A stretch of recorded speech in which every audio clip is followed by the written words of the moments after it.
So today, Microsoft's big Xbox event took place today. They released a slew of great things with the up-and-coming Xbox. Again, no price has been released just yet. No time has been released in terms of when you can go pick yours up at the local store, but a lot of great things are jam-packed in here. So let's go ahead and take a look at the top 6 features that will be featured on the Xbox One. So coming in at number 6, we're going to be talking about the games that were featured and that will be coming out in the upcoming year for the Xbox One. So they did not debut as many games as we saw at the Sony event for the PlayStation 4, but they debuted a few key games that a lot of people do enjoy and are very big in the marketplace. So first they showed Call of Duty Ghosts. They showed a lot of behind the scenes stuff in there in terms of how dogs were used and how they had to wear the special suits to go ahead and develop them into the game. And it was really cool to see all that, and we got a sneak peek at Call of Duty Ghosts. And they also confirmed that all DLC content in the future for Call of Duty Ghosts will first come to the Xbox and then come to other consoles such as the PlayStation 4. So we kind of expected this and we've kind of seen this in the past, but it was nice to get a confirmation on this, and Call of Duty Ghosts looked like an absolute kick-ass game. So up next they showed us a trailer for Forza 5, the kind of popular car game that comes with most Xboxes if you go ahead and get the Elite or other kinds of versions that they have before. So I love the Forza trailer. The cars look great. They had a few Lamborghinis in there. They were spinning, doing some great tricks, and just looked like a fun, enjoyable game with a lot of great features with the new Kinect sensor, and which we'll be talking about later. Finally, they debuted Quantum Breaks, which was kind of a weird game considering they didn't show too much about it. They showed a trailer and they just showed a bridge crashing into a ship, or a ship crashing into a bridge. It was kind of weird, so we can't really get an idea of what it can really expect, but I can assure you it will not be based upon ships crashing into bridges 24/7. So coming in at number 5 is Xbox TV mode. So what this does is you can go ahead and plug your cable box into your Xbox, and you can go ahead and morph them into one and control your cable box and Xbox with just the Xbox. How cool is that? Now here's the thing, you again will have to buy a cable box on the side, pay for that service, but if you do own one now and you're looking to get into the gaming atmosphere, go ahead and purchase an Xbox, hook them together, and you can go ahead and control it and just have one remote, which is the Xbox controller. I personally love this and will be using this a lot once the Xbox One is released. But the cool thing about this, and this is something I really do like, is the amount of features that the Xbox provides that you typically would not get with your standard cable box. So overall, Xbox TV mode is a great feature and is something we needed for a while, and now it's here. So at number 4 is Snap Mode. So what this allows you to do is it allows you to go ahead and play the certain game or watch a certain movie that you'd like on your Xbox One, and it allows you to go ahead and pull up a second tab within the same screen, and it can go ahead and feature it to the side, and you can really position where you want the second piece of content. So this is cool because again, it's controlled with just your voice, and you can go ahead and keep up to date with 2 things. So the example they gave us here is, say you would like to go ahead and watch a football game, but you also want to keep track of your fantasy football lineup, and again, they did partner up with the NFL to get exclusive content sent to the Xbox One. So you can go ahead and keep up to date with the fantasy statistics and how many points you've earned for that game. You can get live updates, saying some player got hurt and lost points or something like that. So it's really cool. Snap Mode is going to be very revolutionary, and it is definitely something that I'll be using to stay up to date with Skype and a lot of other great things like that whilst playing my new games. So right smack dab in the middle, also known as the third best feature on the new Xbox One, is the new Kinect 2.0. So with the new Kinect 2.0, it will come with every single Xbox One shipped. And the cool part about it is the features. It's going to feature a 1080p camera. It's going to be able to track a lot more things. You can go ahead and use the voice commands on it. And the microphone on this is much better than the first generation Kinect. So the cool thing about the new Kinect 2 is the fact that it can track you, the user, a lot better.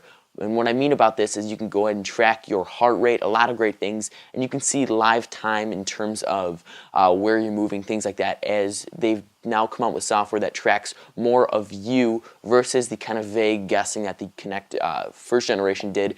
But it did still do a good job, but this is going to be the next step for Kinect 2. And it's just really great to see all the demos they provided and how people were moving and things like that and how it was tracking it perfectly. And it really showed you a good representation at the conference of how good the new Kinect 2 is. And the best part about it is it's shipping with your new Xbox One. So at number 2 is the new controllers that the Xbox One will feature. So this controller, I gotta tell you, is absolutely revolutionary. They didn't really change the design too much of it, but they really made the minor changes to it to give the user a better experience when they go ahead and pick up the controller, and it just gives you a lot more convenience that we did not see on the first generation Xbox controller. So with this, what is new? Well, when you go ahead and shoot and use the triggers, there's going to be vibrations in there, and they did a demo with cars in terms of how the braking goes on it off to the side, not at the main conference, but with the hands-ons, and you could definitely get a good look and feel at how much more tactile and how much more grippy it felt, and just gives you a better experience whilst playing games. And I did like the rumble motors. The tumble rumble motors on the typical Xbox 360 controller. It just gives you a good personalized feel. So again, with the new Xbox One, it's just going to give you that better feeling to it, and you're going to be able to keep in sync with your games and get that good hands-on feel. In terms of the buttons, they just kind of changed the color scheme a little bit. It's still the same A, B, X, Y buttons that we see. So in terms of battery pack, the hunky battery pack that we saw on the Xbox 360 controllers is no longer there. This one is now a rechargeable battery, and what we kind of seen with the DualShock controller made by Sony, it's built into it, and there's a lithium-ion battery that you can go ahead and recharge. I think this is definitely the step to go, as those accessories that you have to go ahead and buy to go ahead and charge your battery, they're just really not needed, and you have a lot more space in the back to go ahead and rest your hands rather than them being cramped up around the battery pack, as I personally experienced, and I know a lot of you have. So finally, what is the last change? A lot of people have complained about the D-pad and the thumbsticks. Well, they've completely changed them, and they've changed them to a way where users can still get a good feel for them, but they will not be, way out of the way to where you're going to have to go ahead and adjust your entire game if you're going to be going ahead and buying the Xbox One. So they just have a little bit more grip to them. They feel a lot more comfortable in the hands versus the other ones, how they were kind of just in the way, and they're really small, and people just didn't like them. So this is definitely the step to go in terms of a lot of people have complained about the D-pad and the thumbsticks. So with the D-pad, they've kind of just changed it a little bit. It's a little bit smaller, and you can go ahead and use it a lot more versus the old bulky one that we saw on the traditional Xbox 360 controller. So overall, the controller is absolutely great. I love it, and it just has that sleek feeling that you're holding a premium console. So coming in at number 1 is obviously the Xbox One console itself. So the hardware on it is absolutely phenomenal. The build quality is great. Just looking at the console made me want to buy it without actually getting into the console and seeing all the great features it has. So coming off with the specifications here, it's going to feature a 8-core CPU. It then will feature 8 gigabytes of RAM, a 500 gigabyte hard drive. Remember, this is non-removable hard drive, USB 3.0, HDMI in and out, and 802.11 and Wi-Fi. So there's going to be built-in Wi-Fi for this. So you're not going to have to go out and buy the $100 adapter just to get Wi-Fi streamed to your Xbox 360, in which we did see. So with the Xbox One, it's definitely a great feature that I love to see on a great console. So with these specifications, it is really making a stand in the market, stating that this console is going to last you 5+ years, and it's really going to make a way to go ahead and give you a better gaming experience and really game for the future. So I'm a huge fan of the console, the hardware, the software. It is great in total, and I'm definitely excited to get a better look at it when it does come out to consumers. I hope you guys enjoyed this video. I definitely did. The Xbox One is an amazing console if I'm not already convinced you to go ahead and buy it or really get a great interest into it, because again, this console is the future. I currently own an Xbox 360 and I love the experience on there, but this is going to be the next step in the future of gaming. Let me know what you think in the comments section down below in terms of if you're going to buy one, if you're not going to buy one, if you're going to go for another console such as the PS4 and maybe the Wii U if that's still out on the market. I would definitely know what you guys have to say about this brand new console.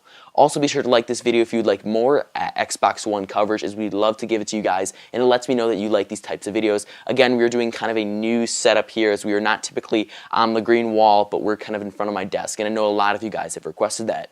Thank you guys so much once again, and I'll see you in my next video. Bye-bye.